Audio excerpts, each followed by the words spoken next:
बिहार के हाजीपुर में बड़ा रेल हादसा हुआ है, जहां जोगबनी आनंद विहार टर्मिनल सीमांचल एक्सप्रेस के 11 कोच पटरी से उतर गए। इस हादसे में 7 यात्रियों ने अपनी जान गंवाई है, जिस पर पीएम से लेकर सीएम और रेल मंत्री ने दुख जताया है। लेकिन जब जब हादसा होता है तब तब नेताओं के बयान सामने आते हैं और सवाल उठते हैं कि हादसे का कसूरवार कौन है। क्या प्रशासन को कटघरे में खड़ा किया जाए या फिर कर्मचारी के काम में ही कमी निकाली जाए। अब इस हादसे के बाद भी सियासत के शोर के बीच सवालों की गूंज है। 2 दिन पहले संसद में रेल मंत्री पीयूष गोयल बजट पेश करते समय सरकार की तारीफें गिना रहे थे, रेलवे की तारीफ कर रहे थे। ये कहते उनकी जुबान नहीं थक रही थी कि मोदी सरकार के राज में रेलवे के अच्छे दिन आए हैं। लेकिन उन अच्छे दिनों की हकीकत क्या है, ये तस्वीरें खुद ब खुद बयां कर रही है। पटरी से उतरे रेलवे के डिब्बे बता रहे हैं कि रेलवे की हालत अब बेपटरी हो चुकी है, जिसकी वजह से लोगों को अपनी जान से हाथ धोना पड़ता है।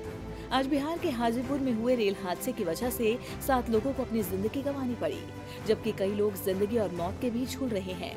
बताया जा रहा है कि Seemanchal express Hajipur Bachhwara rail section के महनार और सहदोई बुजुर्ग स्टेशन के बीच से गुजर रही थी। उसी वक्त 11 बोगियां पटरी से उतर गई।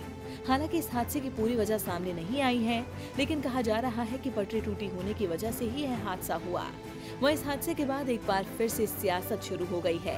पीएम से लेकर सीएम और तमाम नेता हादसे पर दुख जता रहे हैं। सीएम नीतीश कुमार ने मृतकों के परिजनों को 5 लाख और गंभीर रूप से घायलों को 1 लाख मुआवजे का ऐलान किया है। वहीं रेलवे ने जांच के आदेश दे दिए हैं।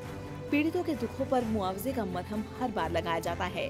जांच के आदेश हर बार दिए जाते हैं, लेकिन ना मुआवजे से अपने वापस आते हैं और ना ही आदेश से कसूरवार सलाखों के पीछे जाते हैं, बल्कि सरकार के झूठे आश्वासन से लोगों का गुस्सा और फूटता है।